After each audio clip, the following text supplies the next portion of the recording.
When this poor kid began tinkering with engines, nobody could have guessed that he would one day create some of the most expensive cars in the world.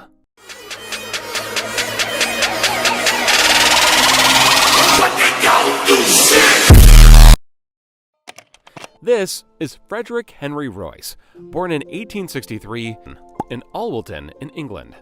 Henry was the youngest of 5 children. His parents, James and Mary, ran a flour mill. James had followed in his father's footsteps, but he lacked business skills. Profits were meager, and for many years the Royce family lived in poverty. Things got worse, and in 1867 they had to file for bankruptcy. Hoping to carve out a better life for themselves, the family moved to London. By this time, the 4-year-old Henry already had his first job, a bird scarer on a local farm. His pay? 6 pence a week. Then, in 1872, disaster struck again. Henry's father passed away. Now, all the children had to chip in to make ends meet, including the 9-year-old Henry. He began selling newspapers and delivering telegrams. Henry's early years of poverty had a profound effect on him, and by the time he turned 15 years, he had completed only 1 year of school. As a young teenager, he began an apprenticeship with the Great Northern Railway Works. His aunt had offered him some financial support, and despite not having a formal education, Henry grasped every opportunity to educate himself, studying algebra, French, and electrical engineering in his free time. But after 3 years, he was forced to quit due to a lack of money. After quitting his apprenticeship, Henry briefly worked at a tool-making company in Leeds, and then for the Electric Light and Power Company in London. In 1882, he moved once again, this time to Liverpool, where he continued to work for the Electric Light and Power Company. His true ambition was to make engineering his full-time job, however. So at 22 years old, he started a business with his fellow engineer friend, Ernest Claremont. They named it F.H. Royce & Company, and for the next few years, they worked around the clock to make electrical components such as doorbells and dynamos. The company kept expanding, and by 1894, they were already making electric cranes too. But Henry's interest started taking him somewhere else: motor cars. While Henry Royce plays a vital role in the Rolls-Royce story, the brand's name suggests there's also another person that we shouldn't forget, and that person is Charles Stuart Rolls. Born in 1877 in London's affluent Berkeley Square, Charles Rolls was the youngest child of Lord and Lady Languedoc. Having developed a passion for engineering from very early on, he went on to study mechanical engineering at Trinity College in Cambridge. Charles knew how to stand out, having gained a reputation for tinkering with engines. He earned himself the nickname Dirty Rolls. And during his studies, he was the first undergraduate to own a motor car after having traveled to Paris to buy a Peugeot Phaeton at the age of 18. At the time, this was extremely unusual, as most people hadn't even heard of cars yet. After graduating in 1898, Charles began working on a steam yacht and then at the London and Northwestern Railway. He was more interested in motoring, pioneering, and salesmanship, however, and with financial support from his father, he opened one of the first car dealerships in Britain in 1903. He named the company C.S. Rolls & Co. And for the next couple of years, he dedicated himself to importing and selling Peugeot and Minerva cars. Business was booming, and Charles used the money to fund his sporting activities.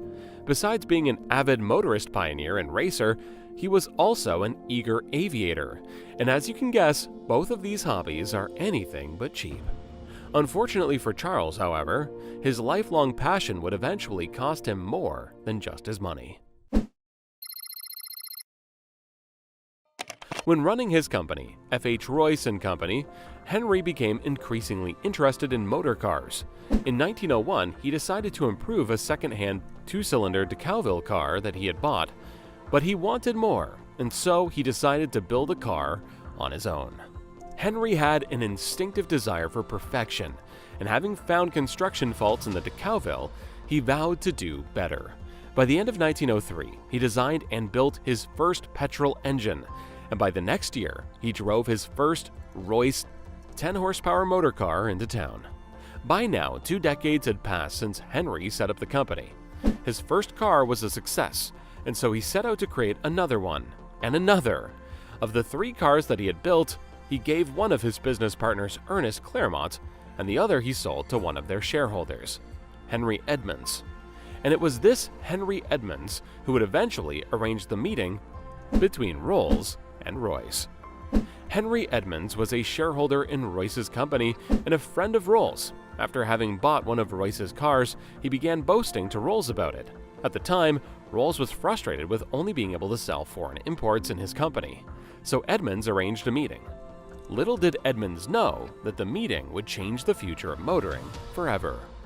While Rolls had always preferred 3- and 4-cylinder cars, Royce's 2-cylinder vehicle made a big impression on him. Within minutes of seeing it, he knew he had found what he was looking for. He took the motor car for a drive and agreed on the spot to sell as many motor cars as Royce could build. The 2 men made an unusual duo. There was not only a massive age gap, but also a class and education gap. For starters, Royce was 41 years old, while Rolls was only 26. The young Rolls had enjoyed a fancy education at the prestigious Trinity College, whereas Royce's skills were largely self-taught. And while Rolls had spent his young adult years racing around in his fancy cars, Royce had been working hard to make ends meet. Would they be able to see eye to eye? While Henry Royce and Charles Rolls were 2 very different people, they also made a great duo, and the massive success with the cars led to the creation of the Rolls-Royce Company in 1906. Then came the launch of the 6-cylinder Silver Ghost. Within a year, it was hailed as the best car in the world. Impressive! But for this, they also had Charles's partner to thank. Creating a brand requires vision. So while Henry and Charles were busy building and selling motor cars, it was Charles's partner, Claude Johnson, who took on the role of managing director. He knew it was vital to expand the company's reputation, and the publicity genius that he was, he orchestrated a series of stunts to promote the quietness and reliability of Rolls-Royce motor cars. One of his early adverts for the 40 to 50 horsepower motor car promoted it as the 6-cylinder Rolls-Royce, not one of the best, but the best car in the world.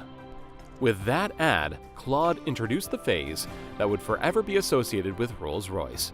It was incredibly effective. It demonstrated Rolls-Royce's superior performance, and it created a global demand for their world-class engineering. And Claude was so integral to the company's success that he became known as the hyphen in Rolls-Royce. Of course, marketing alone will get you only so far, and both Henry and Charles dedicated themselves to delivering the best quality possible. But it was especially Henry who had a knack for pushing himself to the limit when it came to work. Henry was renowned as a hard worker who never ate properly. Unfortunately, these habits severely affected his health. But surprisingly, he would end up outliving his business partner Charles by a couple of decades. Over the years, daredevil Charles's interest in aviation kept growing. He even tried to persuade Henry to develop a design for an aero engine, but Henry refused. To continue living out his aviation dreams, Charles bought a Wright Flyer aircraft, with which he made over 200 flights. In 1910, he became the first person to make a non-stop double flight across the English Channel. But just 1 month later, everything changed. During a flying display at Bournemouth, Charles was killed in an air crash. He was only 32 years old. He became the first Briton to die in a plane crash, and his premature death meant the end of the short-lived Rolls-Royce partnership. Now Henry would have to continue their legacy on his own. Henry had an innate work ethic, and his innovative designs established Rolls-Royce's reputation for superior engineering and quality. He uncompromisingly persuaded his basic principle of establishing the best design with both the finest materials and the highest levels of craftsmanship. To put it in his own words, strive for perfection in everything you do. Take the best that exists and make it better. When it does not exist, design it. During the First World War, the company expanded into manufacturing something Charles had once requested: aero engines, and during the next couple of decades, the company did extremely well. Unfortunately, Henry kept struggling with his health, and in 1993 he succumbed to digestive tract problems. His death had been brought on by his early years of poor nutrition and a lifetime of overwork.